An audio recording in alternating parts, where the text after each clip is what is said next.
The Selfish Path to Romance. Download Chapter 1 for free at drkenner.com and at amazon.com. And right before the break, I was talking with Anna. Anna, you're still there? Yes. Yeah?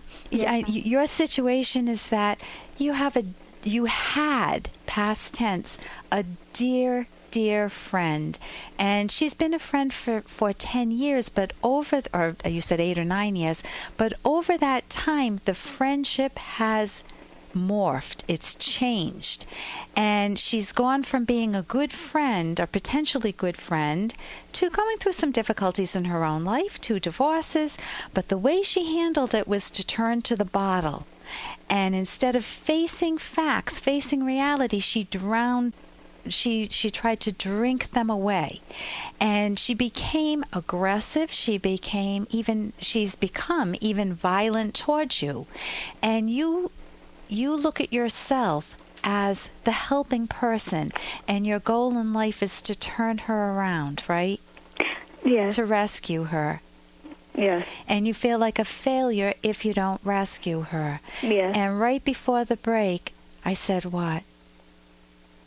You tell me that why am I still helping her? Why do I still have her as a friend, knowing that she has been there being aggressive towards me? That why don't I get a better environment of better friends, positive friends? Right, that the one person that you're not being a friend to by staying with her and subjecting yourself to her every single day of your life is yourself. And I would love for the first friend that you have, if you want to call it a friend, is to be good to yourself. To value yourself so much that you decide which friends you learn to choose better. Which friends are good, which friends are not good, which friends bring you joy and pleasure, and they're not a problem to fix. I mean, periodically you always lean on one another's shoulders, but you don't want to go out there finding problems to fix, because otherwise, if you feel like it's in your court to make her a better person, you could be doing this for another decade and feel real depressed. So let me give you the circumstances under which a reasonable person would reach out to help someone. Okay. And these are from my favorite author, Ayn Rand, Ayn-Rand. And if you haven't read her book, The Fountainhead, I highly recommend it. It's on tape, it's on MP3, it's on CD, and I think you can even rent it at libraries, but never get the abridged version. Her book is just such a wonderful eye-opener. It's on my website too, drkenner.com. So here are the circumstances. You help someone when... Hey, I got to interrupt this because we've got to pay some bills. 30 seconds, that's it. A very quick ad, and then Ellen will be back. Romance. Ugh. I wish guys knew more about what we want from a relationship. Boy, I wish I knew more about what I want. Where's that ad I saw? Here it is. The Selfish Path to Romance. A serious romance guidebook. Download Chapter 1 for free at selfishromance.com and buy it at amazon.com. The Selfish Path to Romance. That is interesting. So here are the circumstances.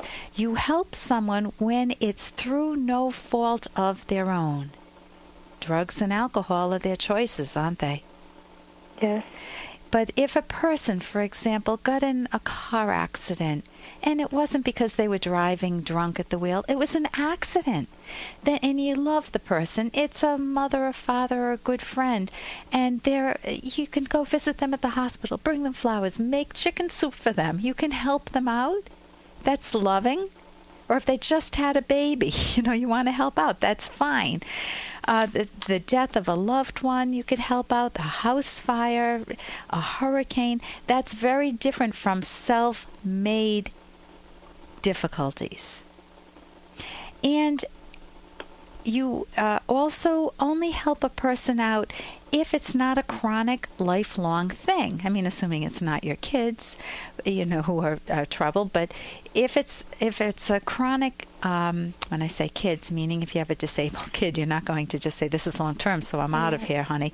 But if you have someone that's going to mooch off of you, who's going to use your kindness as a weapon against you to get money from you, to get help from you, to get sympathy that they haven't earned, that's not good. If it's just short range, they had a house fire, you help them get back on their feet, and then they buy a new house, they get back to a job or something. Or it's a hurricane, you help them out, and then they get back on their feet.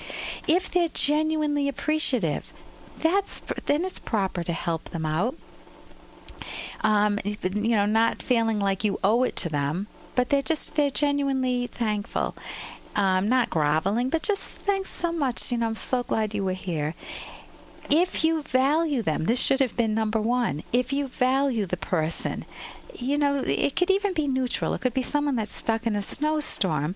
But if it's somebody that's out to hurt you, you drop them like a hot potato. And if this woman has threatened to kill you and she's been violent and she's very angry, you can just say sayonara to her. I mean, you don't even owe her an explanation because she could explode and blow up at you. You've been her punching bag. How dare you, her punching bag, dare to leave her? Mm-hmm. Another is that you help a person when it's not a sacrifice on your part. So you can help. For example, if you don't have any money and the little money you earn you put towards furthering your education, and she comes and she needs some money because she got in another car accident, she was drinking while intoxicated, and so you give her the money. You bail her out, you give her more money. No, you're throwing away your future. Choose yourself. It's your money. You don't need to be, you're not a sacrificial animal. It wouldn't be an animal anyway. And also, it's very nice when people want to reciprocate, and sometimes they can't pay you back in kind, meaning you lend them some money. They may not be able to pay you back in money right away, but they may help out with your house or help you with your kids or something like that. So those are the circumstances under which you help someone out. This author, Ayn Rand, who wrote The Fountainhead, she said, you need to make a fundamental decision in your mind. It's either one way or another. She said, those who grant sympathy to the guilty, your friend is guilty, she could do more for herself that she's not doing, or your soon-to-be ex-friend. She said, those who grant sympathy to the guilty grant none to the innocent. So you want to look for healthier friends, better friends, and cherish the friendships. Judge your friends accurately. You get to know people in layers, so you may find that someone who seems to be a friend turns out not to be a friend. So, now, what are your thoughts in listening to this, Anna? My thoughts is that I know what I have to do. It's just I know what I have to do, and I know I have no excuse why I should go back and talk to her or go back and help her.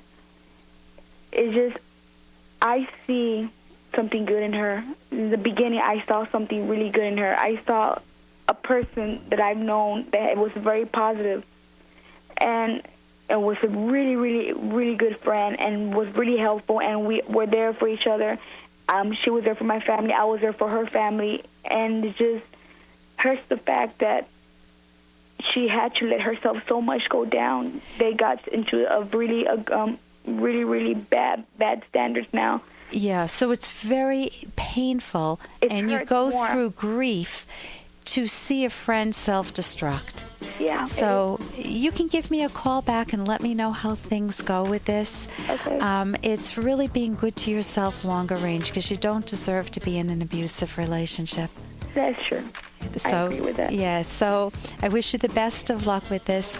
For more Dr. Kenner podcast, go to drkenner.com and please listen to this ad. Here's an excerpt from The Selfish Path to Romance by Drs. Kenner and Locke. The experience of shared sexual pleasure is important because it greatly strengthens the bond between partners as long as there's a bond to strengthen. Sex can reinforce romantic love, but it cannot create closeness from thin air. It is the expression of love, not its cause. Sex cannot create self-esteem that is lacking in one or both partners. As a celebration, sex expresses self-value, but it cannot fill the void of non-self-value. Lack of sex or unsatisfying sex often undermines a romantic relationship by weakening the existing bond between partners. Sexual dissatisfaction can undermine feelings of closeness and intimacy and send the relationship on a downward spiral that spreads far beyond sex, especially when one or both partners' frustration and anger leads to progressively less sexual satisfaction for both.